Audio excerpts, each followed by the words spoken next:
Hai semua, welcome to Startup Chat. Nah, hari ini aku bakal ngobrol-ngobrol sama Dani Sutradewa. Hai Dan. Hai, thank Say you. hi dong. Hai. Ini kita santai-santai aja ya. Yes. Nah, jadi thank you banget loh Dan waktunya. Sama-sama. Ya kan, hari ini kita syuting nih tanggal berapa? 10 September. 10 September. Bentar lagi PSBB kedua. Iya, baru kemarin ya beritanya. Iya, jadi Unexpected banget. yes. Nah, hari ini kebetulan maksudnya gue datang, gue pengen ngobrol banyak tentang salah satunya adalah buku lo nih, The Fifth Season. Udah baca ya? Udah, jadi congratulations once again Dani. Thank you. Jadi kalau misalnya teman-teman yang belum tahu, Dani ini baru aja baru rilis buku namanya The Fifth Season sama Bong Chandra, dan bukunya bagus banget untuk kalian belajar, karena terus terang saya pribadi belajar banyak nih. Gue pribadi belajar banyak dari buku itu. Nah, kita langsung aja, kita akan nanya-nanya beberapa pertanyaan singkat kepada Dani, dan semoga kita bisa belajar sama-sama ya teman-teman ya. Nah, pertanyaan pertama nih Dan, yang menarik ketika gue baca buku The Fifth Season, itu kan to be honest gue baru tahu kalau abis kayak pandemik atau abis musibah dunia worldwide gitu, selalu diiringi dengan long prosperity. Jadi maksudnya kita susah dulu, terus ketika ini berakhir diiringi lalu ekonomi rising gitu naik lagi. Nah, menurut Dani sendiri apa yang akan terjadi after this COVID-19 pandemic? Iya. Dan memang kalau kita lihat kan sekarang kita masih di dalam kondisi pandemi. Jadi kita belum keluar nih sama sekali. Belum, betul. Dan kalau dilihat dari datanya ya bisa dibilang ini semakin parah ya. Semakin parah, terutama di Indonesia. Jadi makanya nggak heran ketika Gubernur Jakarta memberlakukan PSBB lagi. Jadi kita seperti gone back in time. Jadi mundur lagi, ya kan, mundur lagi di bulan Maret, ya kan, di mana kita harus bekerja semua dari rumah. Betul. Of course, PSBB semakin ketat PSBB itu, semakin dibatasi pergerakan kita, pasti pergerakan ekonomi pun juga akan semakin melamban. Impact-nya pasti akan cukup masif, terutama di bisnis-bisnis yang memang butuh presence orang ada di sana. Misalkan contoh yang retail, offline ya. Kemudian event-event dan lain sebagainya. Benar. Jadi itu yang paling ke-impact. Nah, bicara soal long period of prosperity, memang di setiap krisis besar yang terjadi itu mostly diikuti oleh long period of prosperity.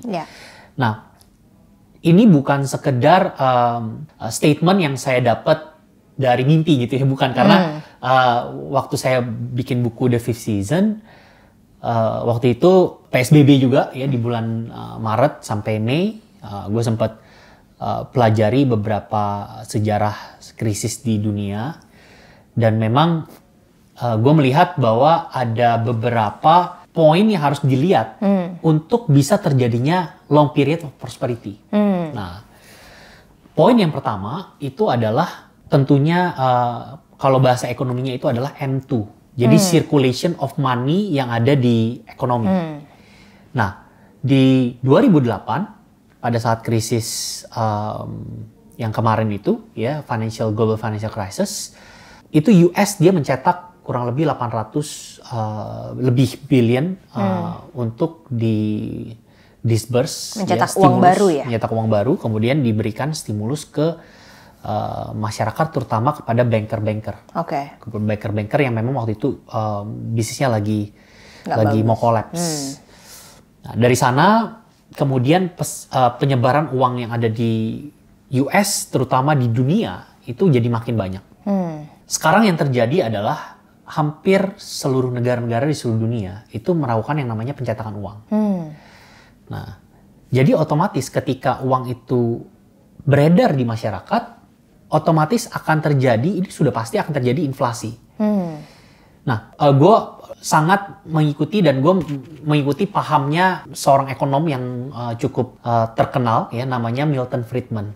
Nah, Milton Friedman itu dia seorang Nobel Prize winner, dan dia membuat satu teori yang namanya monetarist teori. Nah, di mana pahamnya itu berhasil, teori itu berhasil menyelamatkan Amerika di tahun 1970 hyperinflation, 1970-an hyperinflation. Nah, dia berpendapat bahwa inflasi itu pasti selalu diikuti dengan persebaran uang yang ada di masyarakat. Semakin banyak persebaran uang yang ada di masyarakat, itu sudah pasti akan terjadi inflasi. Nah, jadi mengacu kepada teori dia, kita pakai teori dia di kondisi yang sekarang. Jadi ini bukan teori sekedar teori seorang profesor ya. Teori dia udah dipraktekkan dan menyelamatkan Amerika waktu itu. Satu kali saat itu. Satu kali, dan juga di 2008 itu juga sempat ada terjadi seperti itu. Karena waktu pada saat di disburse 800 billion itu, nah terjadi inflasi itu. Inflasi tapi bukan di real sektor ya. Inflasinya itu ada di financial sector, ada di capital market. Nah, ini yang akan terjadi sekarang ini, dan kita sudah mengalami itu. Jadi gue bagi periode inflasi ini jadi dua macam. Yang pertama, fase pertama itu terjadi inflasi atau kenaikan harga-harga aset, ya, aset prices itu terjadi di capital market dulu yang awal. Nah, makanya sekarang nggak heran kita melihat bahwa despite of ekonomi ini getting worse and worse, tapi stock market kok naik makin tinggi. Itu menjadi pertanyaan buat semua orang. US itu dia reach all time high-nya. S&P ya sama Nasdaq sama Dow Jones itu reach all time high bahkan sebelum pandemi ini terjadi gitu. Nah, kemudian IHSG juga seperti itu. Jadi dia naik tinggi sekali walaupun memang belum menyentuh harga tertingginya sebelum pandemi. Tapi tetap naik gitu loh. Di saat Indonesia kasusnya per harinya itu bisa 3.000 cases, ya kan? Nah, jadi fase pertama itu adalah akan ada kenaikan yang inflasi atau kenaikan aset prices itu di capital market dulu. Ya, bisa dilihat dari yang harga-harga saham naik. Nah, setelah itu ketika confidence-nya sudah mulai terbentuk, confident masyarakat, confident orang-orang, ya pelaku ekonomi sudah mulai terbentuk, baru mulai masuk ke fase 2, di mana terjadi inflasi di real economic sectors, di sektor ekonomi yang real. Ya. Sektor ekonomi real, contohnya dari sisi misalkan harga properti, kemudian harga bahan-bahan pokok, ya kan, kemudian harga baju, harga apapun itu yang kita consume ya setiap hari. Nah, itu real sector. Nah, jadi pemicu dari long period of prosperity itu yang pertama circulation of money dulu. Sekarang itu sudah terjadi, udah banyak circulation of money. Nah, tapi ada poin kedua yang paling penting adalah sisi inovasi. Jadi long period of prosperity itu harus disustain ya oleh inovasi. Kalau enggak, dia pasti akan terus jatuh atau uang itu hanya mengalir di capital market. Dia nggak akan lari kemana-mana. Karena inovasi itu yang pertama akan drive consumption. Contoh ya, misalkan di tahun 1945 itu after World War II. After World War II, di tahun 1950 itu terjadi banyak sekali inovasi. Dan inovasi itu terjadi di produk-produk rumah tangga. Microwave, mesin cuci, itu baru muncul tuh di tahun-tahun itu. Sehingga ketika muncul yang namanya microwave, yang namanya mesin cuci ya, ibu-ibu rumah tangga atau kepala rumah tangga, dia kan pasti akan, oh beli deh. Kita coba beli, ini kayaknya microwave jadi menghemat waktu, ya kan. Mesin cuci juga seperti itu. Jadi uang itu ngalir, yang tadinya muter di capital market, itu jadi ngalir ke real sector. Ya kan? Nah, inilah yang drive growth. Jadi yang drive growth itu adalah spending, consumption. Nah, balik lagi ke hal itu. Jadi yang pertama adalah circulation of money, ya, kemudian harus di tengah-tengahnya itu harus ada investor confidence dan juga consumer confidence. Baru ini uang bisa mulai mengalir ke real sector di mana harus disustain dengan inovasi supaya dia akan naik terus. Nah, itu yang terjadi sekarang ini, uang masih muter di capital market. Karena growth-nya ada di sana. Prinsip uang itu adalah uang ini selalu mengalir ke tempat yang diasumsi itu memberi pertumbuhan paling tinggi. Iya kan? Kadang-kadang orang suka tertipu juga. kita bisa ngelihat dari diri kita pribadi. Kalau misalkan ya ada satu investasi, produk investasi, ternyata ini menghasilkan pertumbuhan yang tinggi banget. Pasti orang-orang, teman-teman udah ikut, kemudian dia udah ikut itu, masuk investasi di sana, kemudian bisa beli mobil Ferrari. Wah, dia pasti panas dong, takut FOMO. Nah, ikut, akhirnya uang ngalir ke sana, semua uang ngalir ke sana. Dan asumsi ya, dia berasumsi bahwa ini memberikan pertumbuhan yang tinggi. Ternyata banyak yang kejadian bahwa ini mungkin investasinya investasi bodong dan lain sebagainya. Nah, growth itu sekarang ada di capital market. Jadi orang-orang juga pada ada FOMO-nya ya, bahwa dia melihat bahwa ini teman udah masuk ke udah masuk ke saham dan saham udah naik dengan sangat tinggi, tapi gue belum masuk nih. Ya, temen gue udah bilang dia cuan, udah untung 20% dalam waktu seminggu. Untung 30% ya kan dalam waktu berapa minggu. Wah, pasti dia uangnya itu yang tadinya di tabungan dia mulai gerakin ke stock market. Jadi spending terbanyak, transaksi terbanyak sekarang ada di stock market. Stock market. Yeah. Nah, jadi tadi menarik juga ya, Dan. Kan lo bilang itu ada dua, yang tadi gue tangkap ada dua indikator kan. Kalau misalnya mau keluar dari si pandemic ke long prosperity ini. Cara garis besarnya ya? Yes, cara besarnya. Tapi yang pertama, lu bilang saat ini keadaan negara-negara udah mencetak uang. Berarti kan langkah pertama udah dilakukan nih. Yeah. Terus tadi langkah kedua untuk menggerakkan tuh bicara mengenai inovasi. Ya kan? Nah, lo lihat sendiri dalam keadaan saat ini, sudah adakah inovasi-inovasi bermunculan? Gitu kan? Oke. Inovasi itu kan selalu ada ya. Dan sekarang itu inovasi itu jadi makin cepat. Karena teknologi yang makin advance. Betul. Ya, kemudian dari sisi education itu juga berpengaruh. Betul. Education yang makin mapan juga, makin advance di negara-negara berkembang. Karena dari education itu akan breed innovation kan. Akan melahirkan inovasi. Karena banyak orang-orang yang makin pintar. Nah, jadi inovasi pasti memang akan muncul, ya. Nah, ini kalau dikombinasikan ya pasti akan bisa menjadi satu periode yang dinamakan long period of prosperity. Oke. Nah, cuman yang menariknya di sini, yang jujur pribadi gue ngelihat adalah seperti ini loh, kayak kebetulan kan Purwadika kan sekolah teknologi digital, jadi kita memang melihat justru peluang-peluang talenta digital, startup-startup berbasis teknologi digital itu lebih diuntungkan. Contohnya aja misalnya kita saat ini kita nggak pernah yang namanya tahu menggunakan, bukan nggak pernah tahu sih, kita belum pernah berpikir kita bisa menggunakan platform digital seperti Zoom gitu untuk kegiatan belajar mengajar. Tapi ternyata karena pandemik ini mau tidak mau kita dipaksa untuk menggunakan platform tersebut.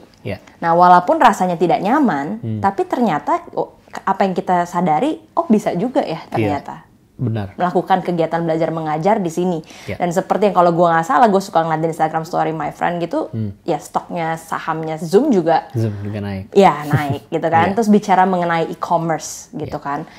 Sekarang orang juga takut belanja keluar dan mulai memanfaatkan platform-platform digital seperti e-commerce. Nah, menurut Dani sendiri sebagai venture capitalist, apakah inovasi di saat ini ya, kita jangan bicara tahun yang waktu lalu, microwave itu kan tahun lalu walaupun involve teknologi, tapi bagaimana dengan saat ini? Apakah Dani yakin inovasi yang saat ini terjadi itu pasti harus ada peranan teknologi di situ? Iya.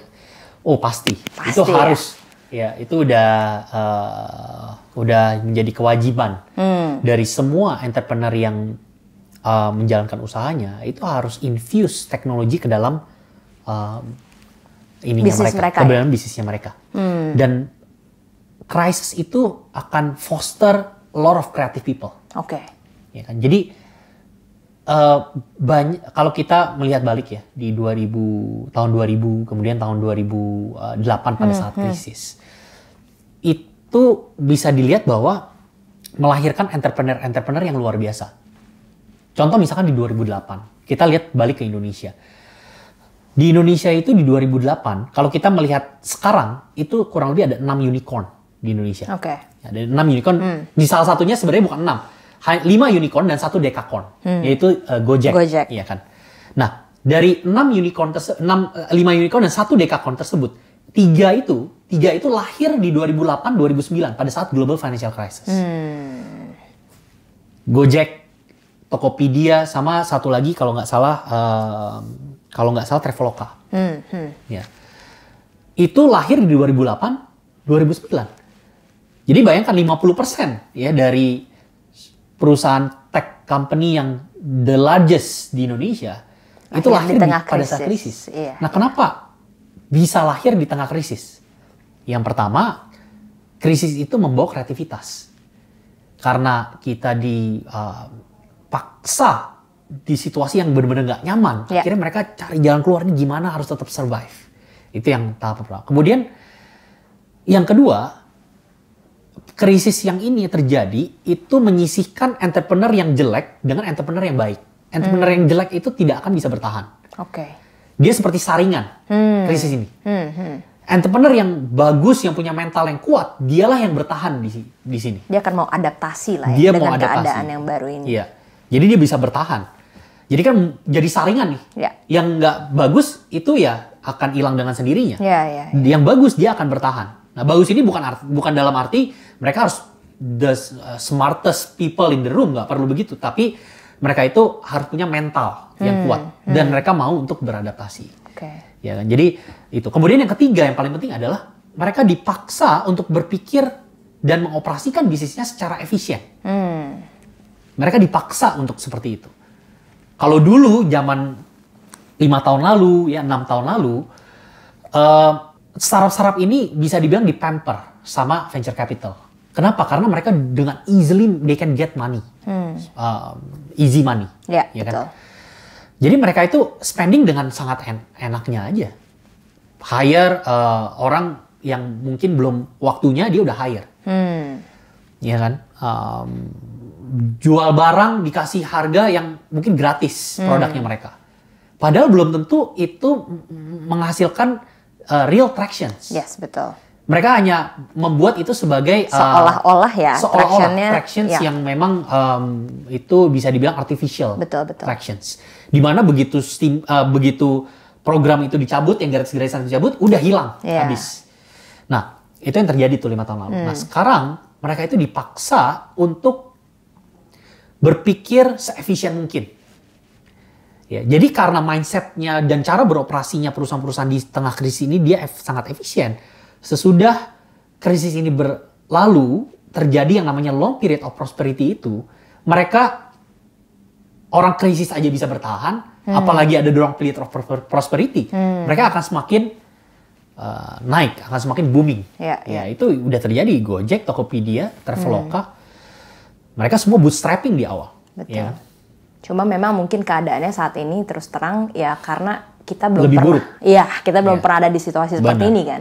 Jujur yang satu yang gue ingat juga dari buku lo adalah manusia itu paling bisa, maksudnya makhluk yang paling bisa beradaptasi. Tapi jujur sebagai manusia gue juga kadang-kadang kayak gue nggak mau gitu loh. Gue masih menolak keadaan kayak apakah gue harus kayak keluar sampai kapan gitu. Ya kan, jujur kayak apakah anak gue akan keluar melihat pakai masker itu normal. It's a new normal kan, tapi apakah this is the real normal? Terus ekonomi juga kita nggak tahu ke depannya maksudnya masih buta juga gitu kan. Apakah bener-bener yang namanya nanti makan di restoran itu tidak akan menjadi culture baru? Berarti kan dunia F&B pun harus berpikir yang inovasi tadi kan. Bagaimana caranya gitu loh. Memang nggak gampang, memang nggak nyaman, tapi ya to be honest ya itu yang harus kita lakukan kan. Benar. Dia memang ya pasti nanti makin lama kita akan makin terbiasa dengan kondisi yang baru ini. Kita pernah bersahabat dengan virus yang namanya TBC. Dulu kan TBC ya itu mematikan tahun 19 sama seperti sekarang 40, gitu ya. 50-an. Iya, itu mematikan. Karena kan TBC itu juga bisa dibilang itu kan bukan airborne juga sih, itu lebih kepada dia droplets dari droplets kan. Dan dulu belum ada obatnya. Orang karena TBC itu bisa meninggal dulu. Iya kan? Nah, akhirnya sekarang kita bersahabat dengan TBC. Udah nggak semengerikan itu lagi ya dengan TBC. Oh, paling kalau anak misalkan amit-amit, misalkan ada yang kena TBC, berobat ada obatnya. Nah, sekarang itu karena kecanggihan teknologi dan interconnectivity yang benar-benar masif, ya kan? Maksudnya dari saintis seluruh negara itu bisa gabung, ya nggak perlu traveling.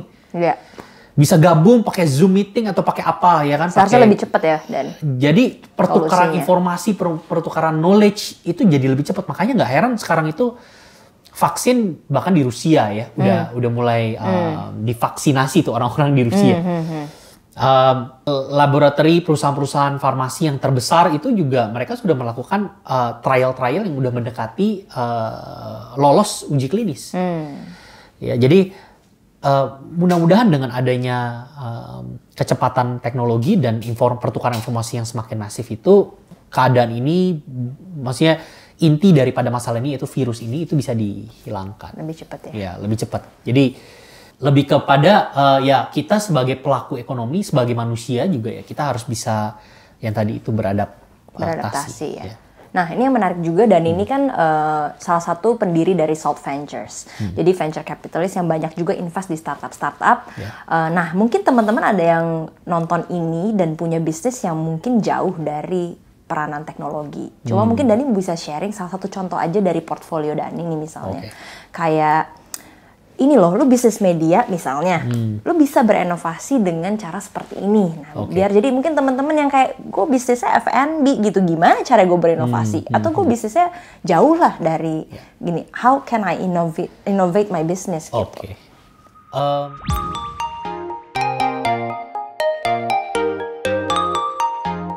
Kita harus lihat apakah ini sengkingnya temporary atau ini permanent. Dan kita melihat bahwa ketika pandemi ini berakhir, kita kan selalu melihat kemana nih aliran uang akan mengarah. Yang hilang pada saat pandemi ini, yang hilang itu adalah income, bukan wealth, bukan kekayaan.